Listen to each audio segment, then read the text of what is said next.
You are watching BNS News.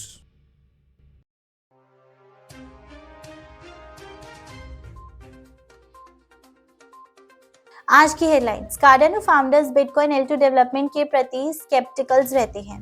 China cryptocurrency में गहराई से energy revamp pre mining ban. South Korea SSC chair Gensler के साथ bitcoins ETF talks की योजना बनाता है। Binance user data allegedly dark web पर बेच रहा है। हांगकांग क्रिप्टो इन्वेस्टर्स को लाइसेंस प्लेटफॉर्म्स पर स्विच करने की डेडलाइन।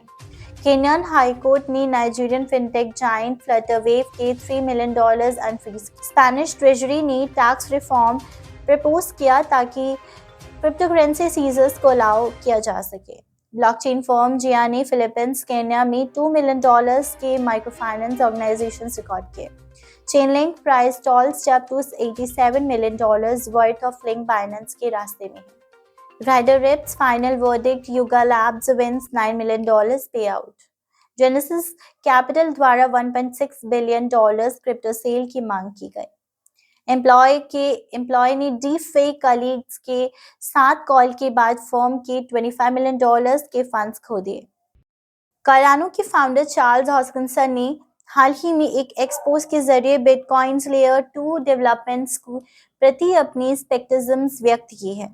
उनके कमेंट्स दुबई में सतोशी राउंड टेबल इवेंट में सॉल्यूशंस के पोटेंशियल बेनिफिट्स पर चर्चा के विपरीत हैं। बीजिंग ने क्रिप्टोकरेंसी माइनिंग को रोकने के अपने प्रयासों को तेज किया है। इससे अधिक एनर्जी कंजम्पशन और संभावित एनवायरमेंटल हार्म को साइड करते हुए यह कदम चाइना के हायर लेवल और हायर क्वालिटी एनर्जी कंजर्वेशन को अचीव करने की ब्रॉडर प्लान का हिस्सा है, जो देश के पॉल्यूशन रिडक्शन और कार्बन न्यूट्रलिटी को नेशनल गोल्स के साथ अलाइन है।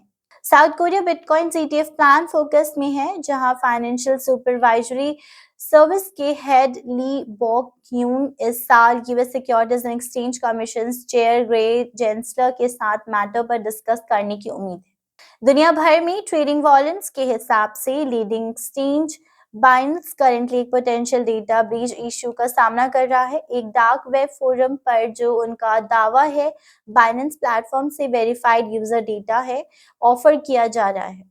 Hong Kong security and futures commission ने आज एक नोटिस जारी किया है, जो वर्चुअल एसेट इन्वेस्टर्स को सिर्फ लाइसेंस एक्सचेंजेस के थ्रू इन्वेस्ट करने के लिए अर्ज करता है। यह नोटिस फरवरी 29 के डेडलाइन से पहले आया है, जब हांगकांग में सभी क्रिप्टो एक्सचेंजेस को virtual asset trading platform license प्राप्त करना है या उसके लिए अप्लाई करना है।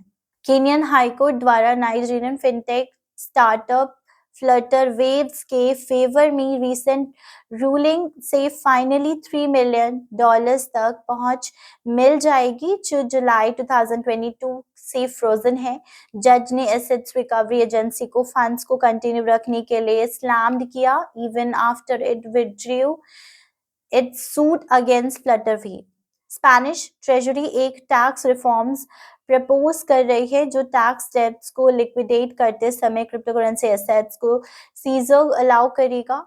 लोकल सोर्सेज के मुताबिक प्रपोजल स्टेट एडमिनिस्ट्रेशंस को यह डिजिटल एसेट्स को एम्बार्गोज करने की भी अनुमति देगा, जैसे यह इलेक्ट्रॉनिक मनी एंटिटीज को टैक्स कलेक्शन एजेंट्स के रूप में डिक्लेयर करने से पहले स्टेप्स दे रही है। Blockchain based micro finance firm जिया ने अनाउंस्ड किया है कि उसने $2 मिलियन के ऑर्गेनाइजेशंस को क्रॉस किया है। कंपनी ने कहा कि फिलीपींस और केन्या में 2000 से अधिक स्मॉल बिजनेस ओनर्स प्लेटफॉर्म का इस्तेमाल करते हैं।